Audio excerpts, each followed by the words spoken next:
नमस्कार, आपण पाहत आहात पुणे लाईव्ह न्यूज. पाहुयात आज दिवसभरातील ठळक घडामोडी. खेड तालुक्यातील धानोरे येथील एकाच कंपनीत काम करणाऱ्या कामगाराला कंपनीत त्याच्यासोबत काम करणाऱ्या 2 मित्रांनी जबर मारहाण करून त्याचा मोबाईल व रोख रक्कम बळजबरीने काढून घेणाऱ्या 2 कामगारांना खेड प्रथम वर्ग न्यायदंडाधिकारी श्रीमती जेव्ही म्हस्के यांनी 2 वर्षे सक्त मजुरी व प्रत्येकी 7,500 रुपये दंडाची शिक्षा ठोठावली आहे. विशाल दीपक कदम वयवर्ष 36 आणि किरण दत्तात्रय करंजे वयवर्ष 33 दोघेही राहणार निरगुडी तालुका हवेली जिल्हा पुणे असे शिक्षा झालेल्या आरोपींची नावे आहेत. फिर्यादी शंकर इरळे यास विशाल कदम आणि किरण करंजे या दोघांनी त्याच्याजवळील पैशाची मागणी केली. पैसे देत नसल्याने इरळे याच्या डोक्यात दगड व बियरची बाटली मारून जखमी केले. शंकर इरळे याचा मोबाईल व त्याच्याजवळील 1,500 रुपये रोख रक्कम बळजबरीने काढून घेऊन ते पळून गेले. शंकर इरळे यांनी आळंदी पोलीस ठाण्यात याबाबत फिर्याद दिली. आळंदी पोलिसांनी भारतीय दंड संविधान कलम 394 आणि 34 अन्वये विशाल दीपक कदम आणि किरण दत्तात्रय करंजे यांच्या विरोधात गुन्हा दाखल केला होता.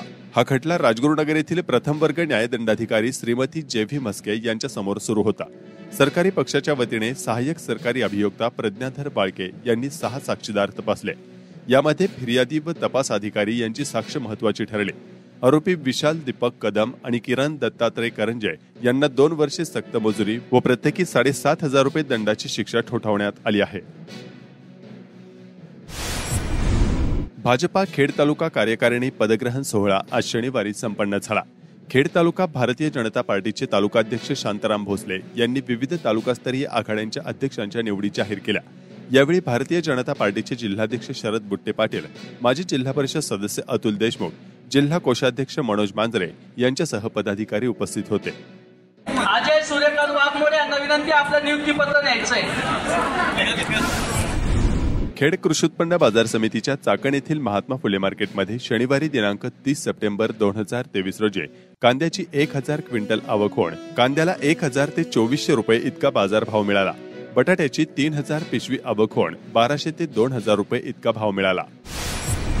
रविवारी सकाळी 10 वाजता चाकण नगर परिषद तर्फे स्वच्छ ही सेवा अभियान या अंतर्गत चाकण शहरातील 6 ठिकाणी साफसफाई करण्याचे नियोजन केलेले असल्याची माहिती चाकण पालिकेचे मुख्याधिकारी सुनील बल्लाळ व उपमुख्याधिकारी सुनील गोरडे यांनी दिली. कडूस आणि पंचक्रोशीतील ग्रामस्थ युवकांनी 350वा शिवराज्याभिषेक सोहळा आणि विश्व हिंदू परिषदेच्या षष्टपूर्ती वर्षानिमित्तानं कडूस गावातून छत्रपती शिवाजी महाराजांची भव्य मिरवणूक काढण्यात येणार आहे. 1:30 वाजता जाहीर सभा झाल्यानंतर शौर्य रथ यात्रेचे चाकणकडे प्रस्थान होणार आहे. रविवारी दिनांक 1 ऑक्टोबर पासून खेड तालुका सकल मराठा मोर्चाच्या वतीने समाजाच्या विविध प्रलंबित मागण्यांसाठी साखळी उपोषण सकाळी 10 वाजल्यापासून राजगुरुनगर या ठिकाणी खेड कृषी उत्पन्न बाजार समितीच्या समोर सुरू होणार आहे. मराठा क्रांती मोर्चा खेड तालुक्याच्या वतीने बेमुदत साखळी उपोषण मार्केट यार्ड छत्रपती शिवाजी महाराजांच्या पुतळ्यासमोर राजगुरुनगर येथे सकाळी ठीक 10 वाजता सुरू होईल. खेड तालुक्यात आज आरोग्य सहसंचालक डॉक्टर सुभाष बोरकर यांनी भेट दिली. कोयाळीतर्फे चाकण व शेल पिंपळगाव प्राथमिक आरोग्य केंद्राला आरोग्य सहसंचालक डॉक्टर सुभाष बोरकर यांनी भेट देऊन त्यांनी कामाचा देखील आढावा घेतला. खेड तालुक्यात करंज विहिरे, पाईट, वेताळे, कडोस, निघोचे, गुळाणी, चिंबळी, कुरुळी, पाळू, सुपे आदी सर्व प्राथमिक आरोग्य केंद्रासह उपकेंद्रात मेळावे देखील घेण्यात आले. खेड तालुक्यातील बाकीतर्फे वाडा येथे खेळे रंगला पैठणीचा हा कार्यक्रम गोल्डन ग्रुप व श्री चक्रेश्वर ग्राम विकास प्रतिष्ठान बाकीतर्फे वाडा समस्त ग्रामस्थ बाकीतर्फे वाडा यांच्या संयुक्त विद्यमानाने संपन्न झाला. दीपाली लहू कोळेकर यांच्या वतीने पैठणी देण्यात आले. पैठणीचा मान पौर्णिमा मरगज यांना मिळाला.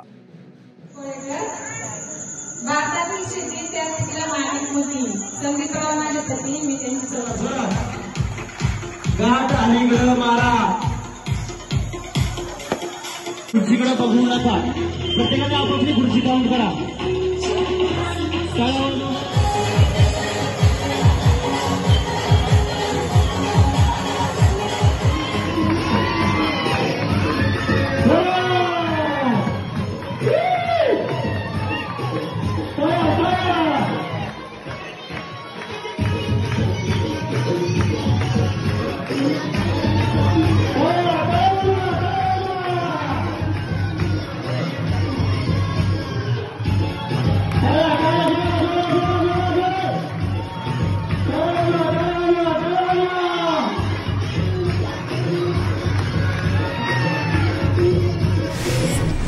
भाऊसाहेब विष्णू लोंढे यांची कोरेगाव खुर्द विविध विकास कार्यकारी सोसायटीच्या व्हाईस चेअरमनपदी निवड करण्यात आली.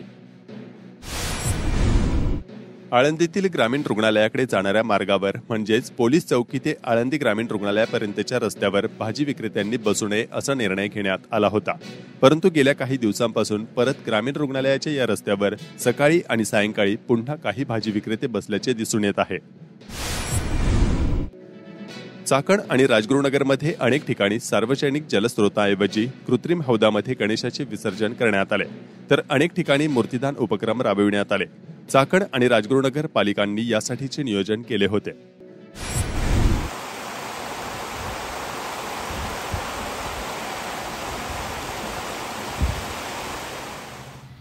खेड तालुक्यात दररोज दिवसभरात अधूनमधून पावसाचा जोर वाढतो आहे. त्यामुळे तिन्ही धरणातून विसर्ग मोठ्या प्रमाणावर सुरू आहे. भामा आसखेड धरणातून 3616 क्युसेक्स इतक्या वेगाने पाणी सांडव्यातून सोडल्यानंतर असे चित्र पाहावयास मिळाले. या विसर्गात पावसाच्या प्रमाणानुसार वारंवार कमी अधिक बदल होत आहेत.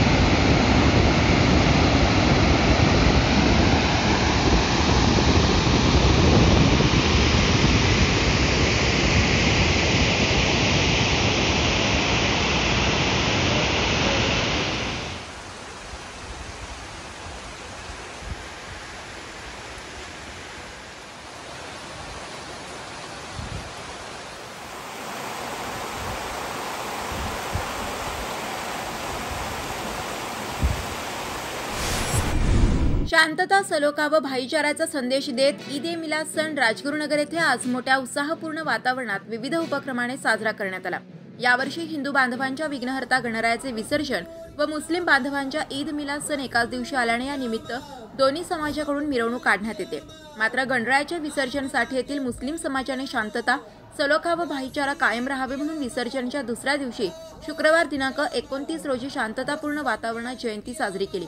राजगुरुनगर येथील उत्तर मशिदीपासून निघालेल्या मिरवणुकीची मोमीन आळी येथे सांगता झाली. यावेळी शहर व परिसरातील मुस्लिम बांधव मोठ्या संख्येने सामील झाले होते.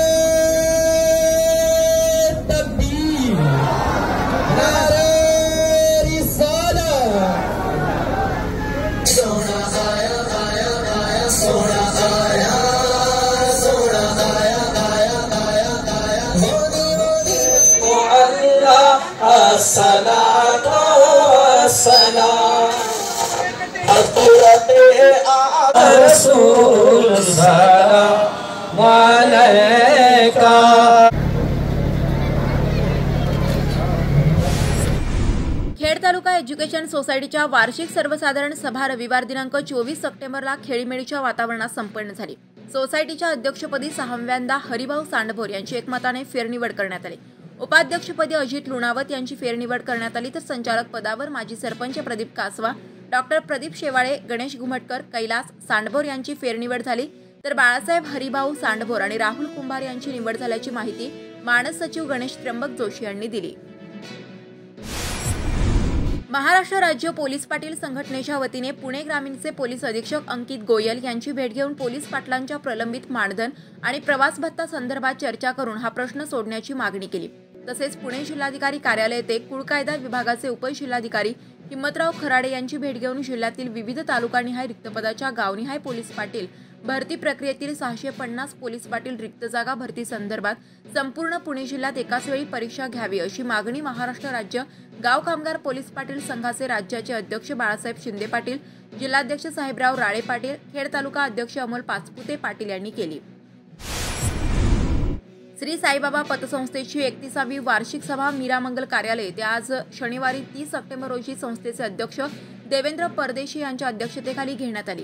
यावेळी साईबाबा पतसंस्था निवडणुकीत झालेल्या धांदली प्रकरणी सभासदांनी जोरदार आक्षेप घेत संबंधितांचे संस्थेचे सभासदत्व रद्द करण्याची आणि धांदली प्रकरणातील आरोपींना अटक होत नसल्याबद्दल नाराजी व्यक्त केली. या घटनेत सहभागी असलेल्या मंडळींची नावे जाहीर करण्याची देखील मागणी करण्यात आली. यावेळी संस्थेचे सभासद आणि उमेदवार असलेल्या आरोपींची नावे जाहीर करण्यात आली. नमस्कार. श्री साईबाबा ग्रामीण बिगर शेती सहकारी पतसंस्था बिरदोडी कार्यालय चाकण आज या सभेची 31वी वार्षिक सभा अतिशय खेळीमेळीच्या वातावरणात पार पडली. संस्थेचे नवीन अध्यक्ष झालेले देवेंद्र सीताराम परदेशी यांच्या अध्यक्षतेखाली ही सभा पार पडली. सभेमध्ये अतिशय चांगलं वातावरण चालू असताना थोडंसं एक इश्यू निघाला आणि खेळीमेळीच्या वातावरण चालू असताना थोडासा काही सभासदांनी आग्रह खातीर जो निवडणुकीत जी धांदली प्रकार होता त्याच्याबद्दल थोडी मागणी केली आणि ज्या लोकांनी हे प्रकार घडला त्यांच्यावर कारवाईची ठोस मागणी काही सभासदांनी केली गेली. आणि त्याचं उत्तर त्यांनी काही सभासदांनी अशी मागणी केली बाबा ह्या आरोपींची नावं निष्पन्न करा. तर पोलीस प्रशासनाच्या माहितीप्रमाणे आणि जे FIR आली त्याच्या माहितीप्रमाणे जी काय नावं होती ती त्यांची माहिती सभासदांपर्यंत पोहोचवण्याचं काम मी आणि माझ्या संचालक मंडळांनी केलेलं आहे. अजून त्यांच्या काही शंका असतील ते निरसन काही दिवसांनी केल्या जातील. काही गोष्टी न्यायप्रविष्ट आहेत त्या झाल्यानंतर योग्य तो निर्णय होईल, आरोपींवर कठोर कारवाई होईल. आणि याचं सगळ्यांच्या सभासदांच्या मागणीप्रमाणे की सर्व सभासद जे आतापर्यंत बोलतात की ह्या ज्यांनी ही निवडणूक आणली प्रकार घडवणार त्यांच्यावर कठोर कारवाई केली निश्चित त्याला न्याय भेटेल अशी मला अपेक्षा आहे. एवढं बोलून मी थांबतो. श्री साईबाबा ग्रामीण पतसंस्था या पतसंस्थेची 31वी वार्षिक मीटिंग आज अतिशय खेळीमेळीच्या वातावरणात मीरामंगल कार्यालयाच्या प्रांगणात पार पडली. तर सदर सभेस सर्व सभासदांनी चेअरमन बॉडीकडे अशी मागणी केली की संबंधित जो निवडणुकीच्या धांदलीचा प्रकार झाला त्या संदर्भात पोलीस यंत्रणेमार्फत जी FIR ला नावं ती संचालक मंडळाने जाहीर करावी. त्याप्रमाणे ती नावे त्यांनी जाहीर केली. जाहीर केल्याप्रमाणे काही सभासदांचं म्हणणं हेही आहे की बा जोपर्यंत त्यांचा गुन्हा न्यायप्रविष्ट आहे तोपर्यंत त्यांना सभासदत्व ठेवू नये. ज्या वेळेस त्यांनी त्यांच्यावर गुन्हा निर्दोष होईल त्यावेळेस त्यांना सभासद म्हणून राहण्यात यावे. हा पहिला मुद्दा. नंबर 2चा माझा स्वतःचा वैयक्तिक असा मुद्दा आहे की जर साईबाबा पतसंस्थेच्या बॉडीचा कार्यकाल संपलेला असेल तर त्यांनी आता त्यांच्यातले माझे संचालक मिळून चेअरमन होणं व्हाईस चेअरमन होणं हे काही योग्य नाहीये. जे पतसंस्थेची निगडीत DDR साहेब असतात त्यांना विचारा साधारण आमची निवडणूक केव्हा लागेल.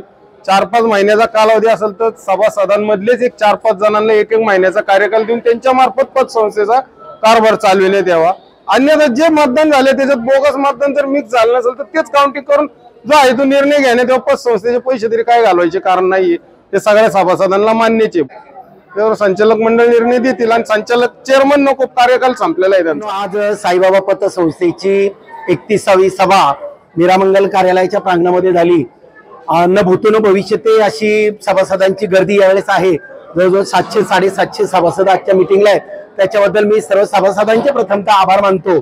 सर्व सभा एकदम व्यवस्थित पार पडली. बऱ्यापैकी विषय सगळे संपूर्ण झाले. मात्र प्रश्नकालाच्या वेळेस आमचे मित्र श्री अमोल घोगरे यांच्या काही शंका होत्या त्या त्यांनी मांडल्या. त्याच्यामध्ये पहिली शंका त्यांची अशी होती की नवीन इलेक्शन झालेलं नाही अशा परिस्थितीत जुन्याच लोकांना बॉडीवरती का घेतलं आणि अध्यक्षपद का निवडलं. तर सरकारच्या GR नुसार 30 सप्टेंबर पर्यंत संस्थेची वार्षिक मीटिंग घेणं फार गरजेचं होतं आणि जोपर्यंत निवडणूक पूर्ण होत नाही आणि त्याचा निकाल लागत नाही तोपर्यंत जुने संचालकच संचालक असतात. त्यांना तो अधिकार असतो आणि म्हणून आपण गेले महिन्याभरापासून या सगळ्यामध्ये प्रयत्न करतोय. आमच्यातल्याच काही लोकांनी खोडा घातल्यामुळं ही निवडणूक दोनदा झालेली आहे आणि त्याच्यामध्ये आपण देवेंद्र परदेशी यांना अध्यक्ष केलंय आणि त्यांच्या अध्यक्षतेखाली आजची ही मीटिंग झालेली आहे. आणि दुसरी एक गोष्ट अमोलजींनी आता त्या संबंधित जे काही आहेत आरोपी त्यांची नावं घ्यायला लावली. ती नावं घेतली. मात्र बऱ्याच वेळा काय होतं आरोपी गणेश वाडेकर वगैरे ही जे आरोपी आहेत त्यांची नावं घ्यायला लागली. आपण नावं घेतली ती. मात्र कायद्याच्या याच्यानुसार आम्ही थोडंसं ती टाळाटाळ करत होतो नावं घेण्यासाठी. परंतु त्यांच्या जास्त आग्रहामुळे आम्ही नावं घेतलीत. आणि मला सभासदांना एक कळकळीची विनंती करायची ना आश्वासन द्यायचंय. आम्ही थांबलेलो नाही, थांबणार नाही. पोलिसांनी काही जरी केलं तरी जोपर्यंत योग्य निर्णय येत नाही तोपर्यंत आम्ही थांबणार नाही. आणि आमच्या पाठीमाग तुम्ही सर्व सभासद आहात आणि ज्या पद्धतीने पुणे लाईव्हने आम्हाला पूर्णपणे या केवळ विषय योग्य असल्यामुळं आमचा हा विषय उचलून धरलाय आणि केवळ हे चॅनल आपल्या पाठीमागे असल्यामुळेच आपल्या या संपूर्ण याला वाचा फुटलेली आहे. नाहीतर मला नाही वाटत आपला हा प्रश्न पुढे धसाच गेला असता म्हणून. आणि म्हणून मी या चॅनलचे आभार मानतो. सर्व सभासदांचे आभार मानतो. एकच पुन्हा एकदा आश्वासन देतोय की आपली संस्था अतिशय चांगली आहे. तिला आणखीन वरती न्यायचंय यासाठी मदत करा. अत्यंत खेळीमेळीच्या वातावरणात सभा पार पडली. काही सभासदांना ऐनवेळेच्या विषयामध्ये मुद्दे दिले. काही मांडा त्यांनी ज्याच्यावर अन्याय होता व्यवस्थित मुद्दे मांडले. त्या प्रश्न सॉल्व्ह करण्याचा संचालक मंडळाने प्रयत्न केला. की तुम्हाला तुमच्या म्हणण्याप्रमाणे आम्ही करू, याच्यात काही त्रुटीमध्ये बसला असेल तर याच्यावर आम्ही तुमच्या म्हणण्यानुसार बदल करू. काही सभासदांनी मागणी केली की बाबा आता जी मागे धांदली झाली त्यामध्ये आरोपीची नावं उघड करा, तर ती तुम्ही उघड केली का? एक संस्थापकाचा चिरंजीव यांनी ते डिक्लेअर केली आहे नावं सभासदांनी मागणी केल्यामुळं, आणि ती त्यांच्या नावं उपलब्ध आहेत. त्यांची सभासद रद्द करावा अशी मागणी झाली. कारवाई झाली तर सभासद जनरल मीटिंग मध्ये ठराव करून त्यांचं सदस्यत्व रद्द करायचे. त्यांनी आलो तुम्ही जो आता प्रश्न मांडला तो अतिशय योग्य आहे, तो निर्णायक प्रश्न आहे. परंतु ते पॅनल प्रमुखांनी जे काही केलेलं आहे ते त्यांच्या स्वखर्चाने किंवा निवडणूक अधिकाऱ्याला हाताशी धरून केलेलं आहे. याच्याशी बाकीच्या पॅनल मधल्या काही उमेदवारांचा काही काडी मात्र संबंध नाहीये. त्याच्यानंतर तर तुम्ही पत्रकार परिषदा घेतल्या. हो घेतल्या ना. नाही आम्ही काय म्हटलं, फक्त बोगस मतदान झालेलं नाही, काउंटिंग मध्ये मतदान बोगस आलंय ते शबनम पिशवी मध्ये, ते वेगळं आहे. नमस्कार. आज श्री साईबाबा पतसंस्थेची 31वी वार्षिक सभा झाली. त्या सभेला सर्व सभासद मंडळींनी अतिशय उत्कृष्टपणे प्रतिसाद दिला. त्या प्रतिसादाला जे मंडळींनी काही सभासदांनी जे प्रश्न विचारलेत त्याला आम्ही व्यवस्थितपणे उत्तर देऊन त्यांचं प्रक्रियेमध्ये आम्ही लिहून घेतलेलं आहे, आणि त्यांचं लवकरात लवकर आम्ही निर्णय देऊ, त्यांना शंकेचं निरसन करू. त्यापर्यंत सर्व जी मंडळी आली त्याच्याबद्दल सगळ्यांचे आभार मानतो. धन्यवाद.